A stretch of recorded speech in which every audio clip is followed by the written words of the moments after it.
Congo to telema tolobela mboka Wole to suwa ko bimisa na poasa. Ba député to votaki bazo salarien. Bazo salarien, to kende na funa bazo salarien. Bazo salarien. Congo to lega na mwamba bazo salarien. Bazo salarien. To kende lukunga bazo salarien. Bazo salarien. Bazo salarien. Bon début à semaine à Bino Nyonso Bozui Likama Rolanda magazine à Bino Bakino Balobi. Merci na ba chaîne partenaire bo mesana ko diffuser tout soit pour la chaîne à Bino pour que nous va faire ba consommer biso ba information fiable et crédible. Lelo na beta moi masolo et belé mais na invité moko auto beta ni solo ba bien na ndeko kala ki Kabila de Gelo babinga Kabila de bon mona to développer notre beta ni moi masolo ekolo tata mokonza mboka a décrété 3 jours il y a deuil national au drapeau kita parce que président ya Tanzanie alika na kokufa vraiment paix à son âme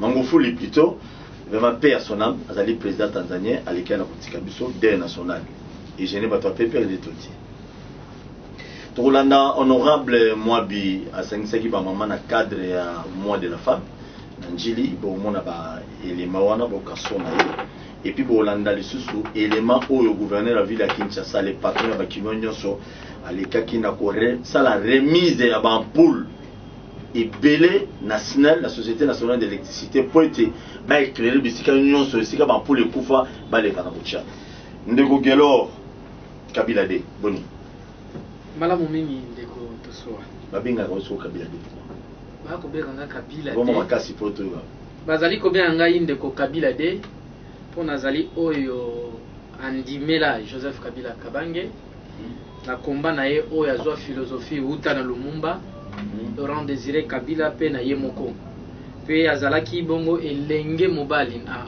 âge ya 29 ans déjà po biso toyali nango lelo azalaki déjà bokonzi monene ya mboka pe ayebaki kotia kimia na kati ya mboka na âge wana na bolenge na ye yango ba expérience na ye nyonso wana etindanga na landa ye na makambo na nyonso pe bakoma kobenga Kabila de okotala même look na ngai na landaka toujours Joseph Kabila Kabange. Joseph Kabila ye déjà moné face à face ya bukutana na kutana to bola ndega ninga loyenge ga kwa mutapepele te kolanda pona loyenge za koloba makasi po ce sont des termes kinois oui termes kinois mais na ninga na limbola mbala moko beta biloko kolanda Kabila kaka pona ba sentiment bongo ezali koloba mabe makasi Kabila komona yeto komona yete ezana motuya te mais motuya makasi ezali kozala na vision na ye kozala na makanisi oyo azala yango wana de kosala ke nazala Kabila de donc Kabila na komona yeto na komona yete mais ya kombo o nazala nango ezala na vision salvatrice azala kana yango donc Kabila za ko incarner na kati na ngai de na kolanda modèle na ye yango na mibenga Kabila de yo mo ndo mepesa Kabila de bon na mipesa Kabila de pona yebi ke vision o na ndima kolanda yali vision moko motuya vision ya valeur vision o ba jeune bandimela mingi rais mingi rais Joseph Kabila Kabange bandi bien ndeko na feta simba mako tozomi na régie bo télévision bo ka intervention ya honorable Mwabi maman Mwabi aza mutu ya PPRD jusque là na ebité soit ki union sacrée mais au moyen PPRD na Kabila ou rien bato baloba o bato PPRD basuna ba militate o ba honorable ya Kalabara ba militate mais au moins maman Mwabi na Njil avant sa base ya ndenga mukete tolanda ebongo tozonga to continuer na ndeko na kala ki Kabila de Gelo to beta to continuer beta masolo o ya sema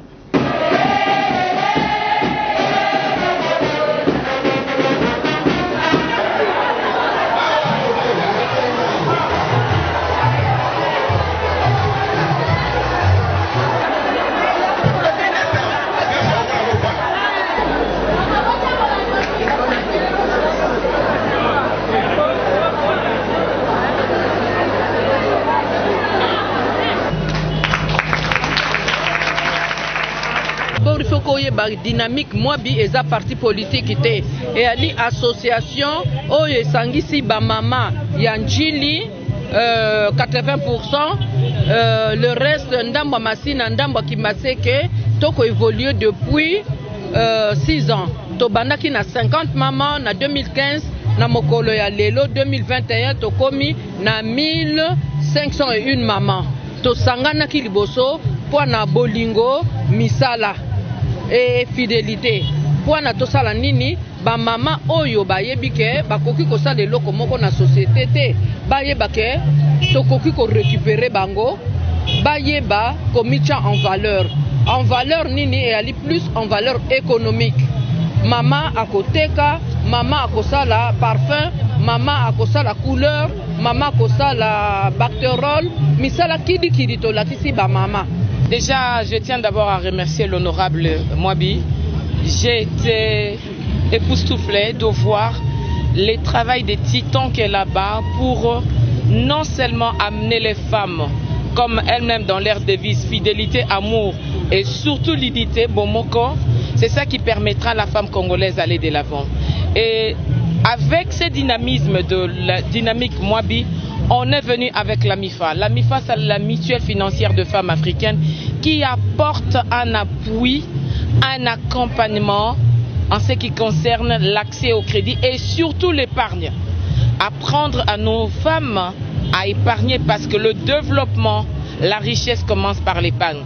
Nous sommes là et j'ai été très flattée et j'ai donné un devoir à l'honorable Mwabi et aux femmes de la dynamique Mwabi. La prochaine MIFA, je viendrai la mettre ici. Nous sommes très reconnaissantes na maman ou babengi Mwabi Tumba Marie. Na ndenge a élevé niveau à ba maman. Na niveau bazalaki nango na se par rapport au tozolo ba indépendance. Tozalaka ko dépendre na batu, ko dépendre na bana, ko dépendre na bandeko. Mais à travers dynamique, toye ko le misale belé, bomona ki on a lakisa ki ba sac. Batongi ba singao batanda bilamba. Ce n'est pas facile à faire mais to sali yango pe tozo teka yango. Soki mama bandi ko sala biloko wana, sala bakisi ba sokola bandako, ko sala ba peinture, ko sala makaya ezo rendre maman comme indépendante. Ndeko, oyebi ke zana bato mususu ti lelo baloba ono bato kabila baso no ba militaire te mais tant tozo mona maman Mwabi atondisi bato oyebi ke c'est intéressant. Nakopese ba fleur rebelle pe na beteli maboko parce que en soi bato bazoka chisadeti kabila kozanga bato ezali par rapport ya ba période to par rapport ya makamunyo so koleka boka circonstance te ezali bongo te kabila il faut plus kozoe lokola mutu lokola biso nyonso boye tozwa kabila lokola philosophie kozwa kabila lokola pensée vision moko boye bato bandimela so ok na spell wana oko comprendre kabila kozanga bato te. Donc Kabila azana batu. Kabila atikala kozana batu te, azana batu pe akozala kaka. Ata batu musuba ki union sacrée. Boko bana kokende lelo ti lobby. Mais boko kama ete Kabila kozala kaka na batu. Ba kozala kaka na batu po batu bazalaka, bazali pe ba kozala kaka, ba ko bota ba pe kaka, ba ko ya pe kaka. Na kata PPRD. Kabila n'égale pas seulement le PPRD. Wana ezali confusion makasi po batu bakanisa soki bataki kombo Kabila ezali obe PPRD te. PPRD ezali parmi ba éléments oyo ezalaka na sima ya Kabila. Beta biloko. Ozo comprendre ndeko na ngai. Et ali parti politique, lokola ba parti politique nyonso balandaka Kabila na sima. Ba oyo bazali okido betina lelo na kati ya FCC, ba oyo bakenda te po ali ba traître. Et ali ba tu bazalaki na ba vision politique stable était. Très bien. Merci. Kabila deyo bo biloko azwa nana zwe loko te rozwa tozongi na régie botela biso élément botala koma gouverneur la ville ya Kinshasa Jantini Mobila Mbaka o bazobenga le gouverneur de 60 ans bisika banzela 60 ans o basundola basala te Mobila ye na vision ya président de la République azosala mabeta modada aremetaki ba pool na société nationale d'électricité pa ba responsable lobby mukolo ya week-end et pas ya bakonzi ya Sinel pour te batiana bisika nyonso oyo ba pool ezika ekufa bolanda bon tozo. Petite cérémonie de remise du silo des enfants.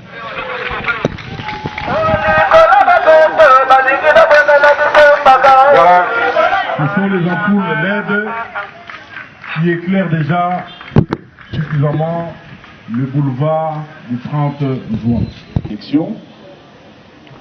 Nalakaki bakinoise et bakinois que tokolande la misala ya éclairage public na Kinshasa Mobimba, surtout na avenue na artère principale. Ceux qui mboka bato bazali kola na molili baza kola mukapela molili eza malamu te. Yango na tobandaki éclairage public na boulevard du 30 juin tosali avenue boulevard Lumumba tosali pe Nasnel tosali boulevard Triomphal. Alors l'euro et matériel où tous environ 5000 pièces, 5000 ampoules na stock mususu ya liboso ezali na lucidité tokosala balabala libération tokosala pe balabala avenue Kasavubu tokosala pe Wileri pe na balabala mususu. Alors nakosenga na bandeko ya SNEL ndenge directeur de département azali awa bayeba ko utiliser baampoule oyo na ndenge ya malamu, parce que kata mokonzi ya ekolo mokonzi na biso ya mboka Félix Antoine Tshisekedi Tshilombo tango azwaki mandat na ye alobaki il faut tout moderniser mboka. Biso lokola toza na sima na ye toza na kati ya vision na ye toza kolandela mosala ya komodernize mboka. Moto oyo akolanda biso la vision wana te aza na esika pembeni na biso te. Merci. Bino pe bato asinela bozu ba mpoli boteka te hein. Vous gérez déjà société on a ma belle bino sur bato asinela. Biloko ba kino so bo salaire to bimela bino ba ba. Marche wana ko to général ka son article to sala mo calmement. Et surtout gouverneur comme ute pa na ye. Et Kimbuta zalaka ba no pesa bino. Kabila de. Comme moni boy. C'est le bien. Jantini Mobila apesi quand même pour babino mulili na Kinshasa mulili zelo mabe alobi fosila. Ezali na kolobate ke sali bientôt ya sali mabe ezali parmi ba attribution na ye ali premier citoyen ya ville ya Kinshasa. Ezali lokola parti o ezala kati ya RDC ya ali kokamba. Ali na droit ya kosala o esengeli pour l'intérêt ya peuple. Ça fait partie de ses attributions. Alors quand il réagit c'est dans les cadres positifs, il faut te encourager. Donc ezali le côté que eza avènement. Non, en quelque sorte, félicitations au gouverneur. Parce que le gouverneur Moussou Balika va sala monter, n'oublions pas. Le gouverneur Balika va salate, oui, félicitations au gouverneur Ngobila. Oui, va salate batala buninga nega ko sala po esirite to ali la politique. Toko la to la muki omoni Ngobila zongi sous gouverneur et ko pesa ye ningi saete ye pesa ngela sala Kimbuta plutôt. Voilà donc félicitations au gouverneur, mais il est dans ses attributions, il est tenté de faire ce qu'il doit réellement faire. Très bien. Dès national 3 jours pour le président de Tanzanie. Et ça lui bien la PPRD to Sabino Mabe. Ndeko na kosenga ete o rectifier nanu biso na PPRD. Ngana ko ta PPRD bele. Na ali muta PPRD te. Tezela. Na ali kabiliste mais na ali muta PPRD. Très bien, c'est pas un problème. Merci. Bon ba kabiliste musu ba mon ami ce président Félix Saleza Mabe. On dit na tout non. Te to ko lo bateke nyo so président Félix a ko sala ali Mabe te. Wana ezali ko pesa biso makanisi auto ali na mote. Ah OK. Au moins président de la République, institution on a président de la République et fonctionne à Kanamibeko et fonctionne à Kakaboina Santimate et Alina Mibeko oye kosala que président de la République en tant que garant de la nation a kolanda ba texte oye pesa ye zela ya kokababoka. Alors biso na tango Alina katia ba texte wana donc féliciter makasi. Mais tango ko bimali banda ya ba texte wana mabe wana ali mabe ezali biso kaka te be ali ba komomani nyonso congolais nyonso akosepela te da tango ete akomona président de la République ali ko bimali banda ya mibeko libanda ya likunzi o ezali ko pesa ye pouvoir en entièreté kwa kamba biso parce que ntango akobima libanda mibeko conséquence ezali nini akosala oyo ezali contre volonté ya peuple mibeko okomona wana constitution wana ça représente le peuple congolais en ce sens que peuple mutu avotaki mibeko wana tokendaka na référendum nasilisa tokendaka na référendum mpo tondima mibeko wana alors peuple asali nini andimi yango ntango yo ali kozwa bokonzi okoti ovandi il faut respecter peuple alors korespecte peuple ezali korespecte mibeko ya mboka yango komona biso bato ya toali na Joseph bakabiliste toali kosekaka toujours na président de la république à respecter constitution oyo epesi ye pouvoir dei national il faut nazonga wana po yalaki mutuna vraiment ya kitoko makasi ezaliki eloko moko mutuya parce que en quelque sorte Magufuli à qui je rends d'abord un vibrant hommage azali un panafricanisme oyo modèle pena pour la mission en Afrique azali mutu oyo atelemela ki ba impérialiste makasi voilà mais ezali ko suwa mo pasi pourquoi parce que président de la République Yabiso Yamboka na biso RDC il est en deuil tous les jours yena biso ba kongomani to ali na matanga tout le jour kende na bande ko na biso abeni ba kolela to ko sala no émission a to ko seka to ko bima to ko kota na mito to ko zonga bandako mais bango kula bali na sia ba mabele na sia banzete ba bomba batu ba ko kata na mitu batu ba ko kufa batu ba ko kufa sans cesse à chaque minute à chaque seconde là-bas les gens meurent mais pourquoi ne pas décréter le deuil national régulièrement pour nos compatriotes qui tombent tous les jours ezali malamu oui Magufuli biso nyonso tozali na pasi parce que ezali mutu monene akei pour l'Afrique mais ya kozwa 3 jours ko pesa kaka honneur wana moi personnellement en tout cas oui mais je suis vraiment pas content pas être content mais je suis un peu dérangé de voir que mes frères à Béni mes frères et sœurs à Béni meurent tous les jours d'ailleurs à l'est en fait bazokufa chaque seconde Nangonga nyonso peut makile kotanga mais pourquoi ne pas penser à eux très bien pourquoi ne pas penser à eux aussi décréter mais ndeko ngai oyebi bato bakufa na chaque jour donc chef de l'état to sala andé c'est juste une solution qu'on propose ezali ba luka pesa solution ezali bitumo kabila atikala qui parmi ba dossier atikala qui plus à Félix na mais ça ils a biloko o arrêté pas kabila pour aussi ça il faut que serrer ba vice de part et d'autre pour tout le monde ici là. Déco. Mais au moins n'oublions pas Azali président de l'Union africaine. Naboïte Ali président de l'Union africaine. Naboïte Mboka na yena Mboka na même là-bas s'il n'est pas stable ici là-bas il ne sera pas bien accueilli. Il ne sera pas bien coté. En fait eloko moko lobi wana a héritaki bakambwane nyonso na Joseph Kabila te. Eloko mususu il faut toyeba histoire ya Mboka. Zela dako lobeloko moko Kabila na kokosa ba Congolais. Le problème qui avec les Congolais que tolingaka koyeba histoire ya Mboka na biso te. Pe totanga mingi ba ouvrage te. Donc bilene bato boni. Zela na koloba biso te ba Congomani o batanga ka bali. Ndenge moko na yo po ali na histoire oyo yebi okoloba oui ezali boko me ata oboyo kondima ngo kaka. Nalobi boy. Wana universal na makasi. Na biso na makasi na eloko eza ya solo. Ozopetanga na o eza ya solo kondima bongo pona nya limbo leloko. Kabila n'a pas fait hériter au président actuel au Tomonakana Est. Non. C'est un combat qui date des années. Kabila en soi est venu trouver ce combat-là de l'Est. Kabila kuti bitumba ya Est. Na kolimbo la yokangai.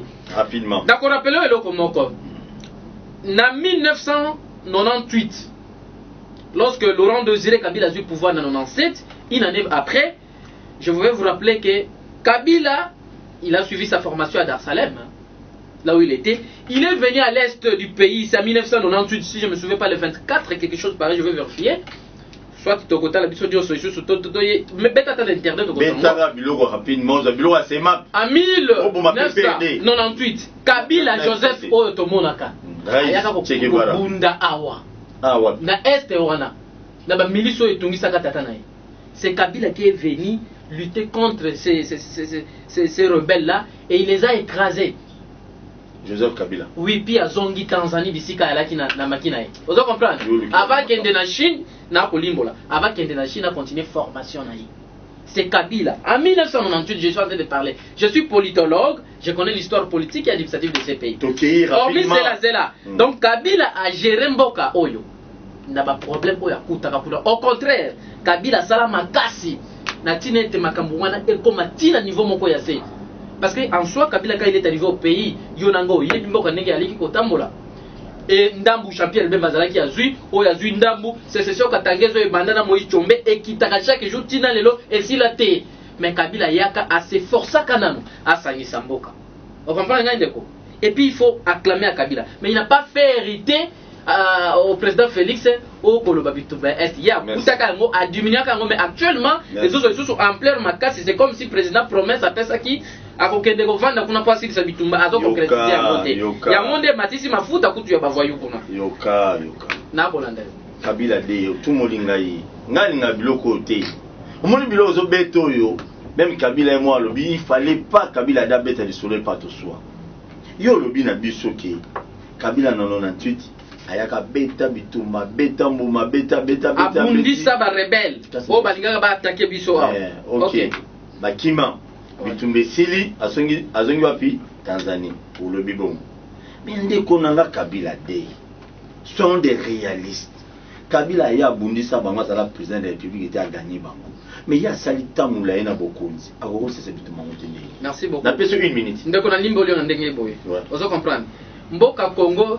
Parfois tout le monde a un gros mais c'est un pays qui a caractère à dimension continentale. Quand vous devenez président de la République dans ce pays, faire 18 ans, ce n'est pas moindre des choses. Vous gérez tout un continent en soi. Vous comprenez? Et puis partie Est est Ali Moukievo. Mais Congo est Ali Mounene. Est c'est ça qu'on représentait un tiers parfois. Même pas un tiers. Et ça, moi, partie na Kati à Congo. Vous comprenez? Mais il fallait qu'on bunde la moka en entièreté. Et ça il faut qu'on s'occupe de l'Est. Non, bitumba kaka na Est. Biso to komona bitumba o bat ba ko ya ko yiba ba matière. Yango ko sala bitumba kuna. Mais bitumba muso ezali koto na ba province na biso.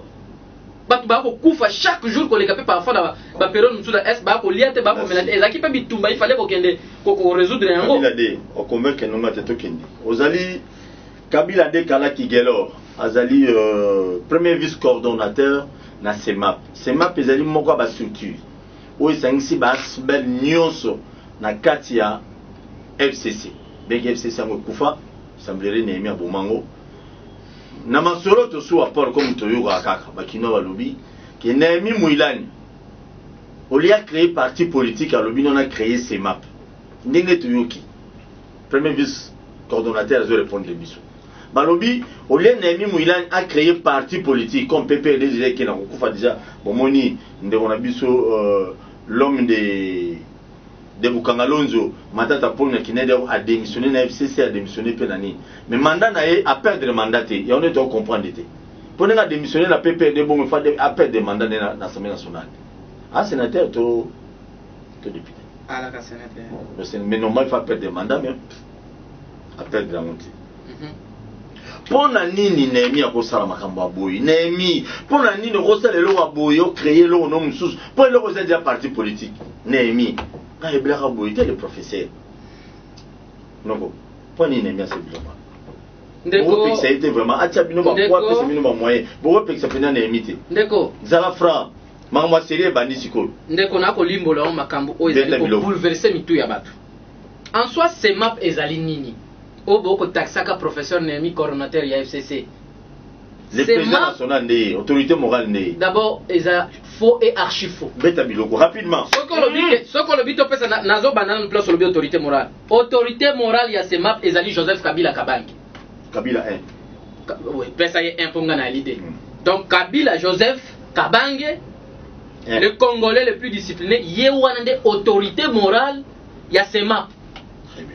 Professeur Néhémie au boko le basali parti et ali le ben makambo le kuta CEMAP ezali bolandangai beta CEMAP ezali initiative ya ba jeune ba oyo bandimela Joseph Kabila Kabange ba oyo batali na période oyo nyos tozalaki a to moni silence obe makasi na kati FCC FCC kolobate batu ba ko katisa mais Néhémie de fa lobati nakoya wana batu bako katisa biso tozali ba jeune na kati ya FCC déranger biso parce que tozali ba oyo bandimela philosophie ya Joseph Kabila Kabange mais na ndenge nini tokoki koyeba makambo ezoleka na kati ya FCC wana likambo liboso pe ya mibale soki toyebi makambo ezoleka na kati ya FCC silence oyo toyebi cause nango nini esengeli tosala pour être silence ezala lisusu te FCC ezala lisusu en marche ozona nangai ba réflexion na biso ba jeune tokutani tozali ba association ebele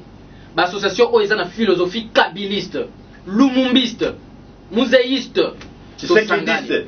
non pas tshisekediste, pas tshisekediste, je répète, philosophie lumumbiste, muséiste et kabiliste. Joseph Kabila Kabange poya ok incarné Lumumba, Laurent Désiré Kabila yeko souke paya Joseph Kabila Kabange, les nationalistes. Voilà pourquoi ba coordonnateur ya ba structure wana ba biso nyonso oyo tozali ba coordonnateur ya ba structure nationaliste wana to sanganaki tozuli kanisete non esengeli to kende komona Joseph Kabila Kabange. Mais to komona Joseph Kabila Kabange ndenge nini po ali mokonzi monene yende mokonzi ya famille politique na biso to sali memorandum na biso.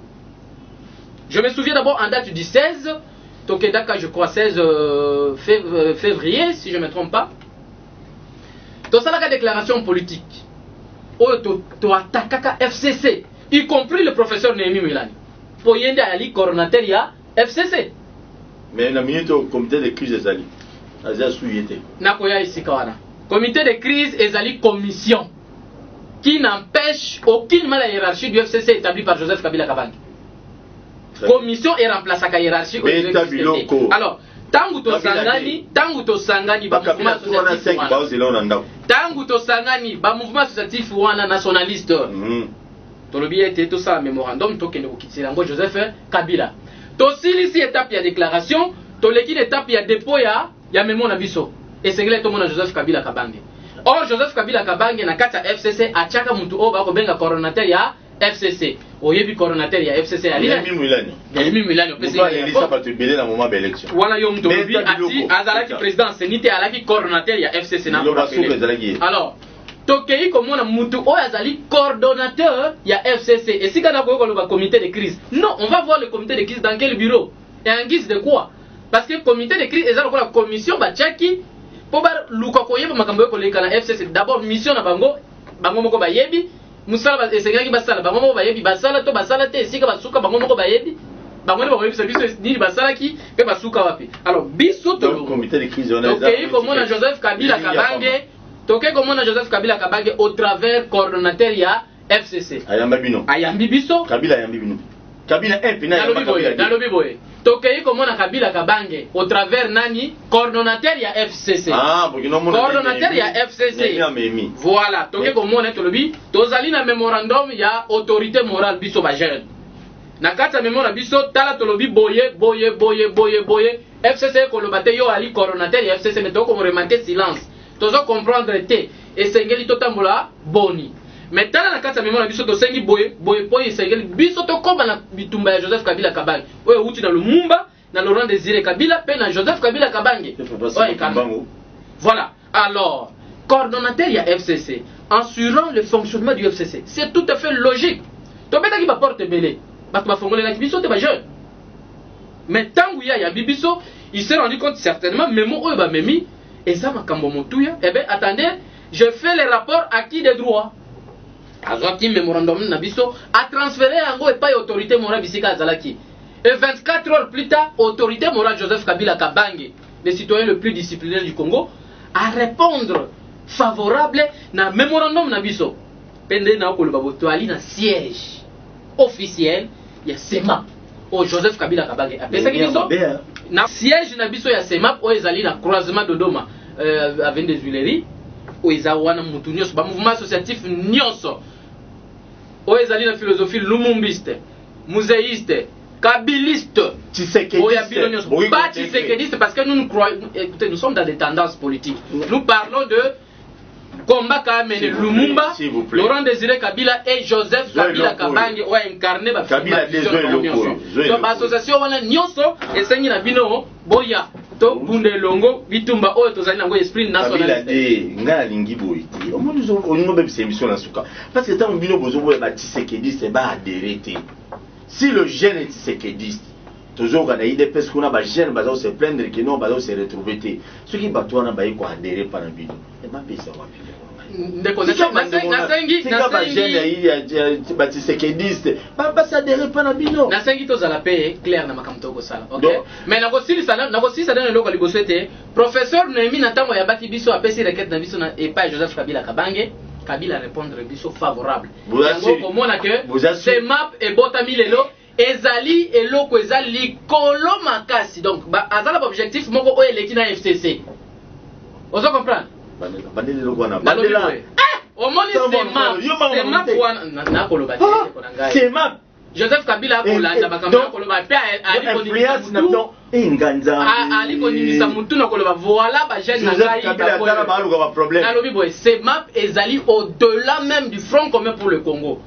Front commun pour le Congo tikali ko kufa te attaque ba parti nyonso ba kei mais CEMAP lelo eke musika likolo makasi pourquoi nakata FCC to moni nyonso eleki ba parti politique o Kabila batuwana Kabila pesa ba moni unité na pouvoir ba pesi ba information ma pe butu moi ba kosi autorité morale Joseph Kabila Kabange ba komi oyo ba komaki n'est-ce pas mais lelo ni basali koyoke la Kabila mawate ali nationaliste beta bilongo mboka makasi koleka Joseph Kabila Kabange alite Tshisekedi aliki nalobi Kabila Kabange alika mboka na biso makasi alors Tshisekedi aliki ntango bakosi mwana mboka Kabila ntango bakosi mwana mboka Kabila finalement balakisi biso lelo que réellement bandaki kolika la bango Joseph Kabila Kabange te balaki na ba vision na bango individuel caché basali oyo tobengi na lopoto transhumance tala kaka union sacrée ndenge yambaki bango lelo pe kuna bulukutu na bulukutu kaka bango lisusu bazo créer ba problème kuna bakei bango nyonso bakei kama kanisi na bango bato kaka bango te da o bakuti pe kuna na ye moko Jean-Marc Kabund ba ko pota na bango na ba ali bandela Donald Jean-Marc Kabund na ko répéter biloko na lobi boye bakei bango nyonso bakalisa kete Kabila ko sila tukani Kabila très fort China Rambo ndenge bengie acteur principal yende commando lobi te na sila ka te bozela bobola de yaka nga basikate yaka nga basikate atala kaka boye ba jeune babimi moto yango ba ko tremble Nehemias sali logo te ezali ba jeune ba yebi philosophie ya Kabila merci yo logo ba bele balela na kumwa Nehemi Baluba babisoki Nehemi mutenga mona Kabila yaka basuki pa naye alobi oh non venez dans 48 heures je vais vous répondre oh quand je vais voir les chefs ake amona ta chef te aya pesi mo information le kutate et cause la bine pas pesi no boro le kutate que non chef de l'état Joseph Kabila désolé Joseph Kabila pesi no va bossa la boro ya CEMAP ndeko na peso réponse moko otika la nango chaque fois mutunya soko yaka awa na émission oyebisa ke loko wana beta mutu boko mona Nehemi mulani ya wana Ali ne loko te, nalobi e loko moko te sur le plan politique.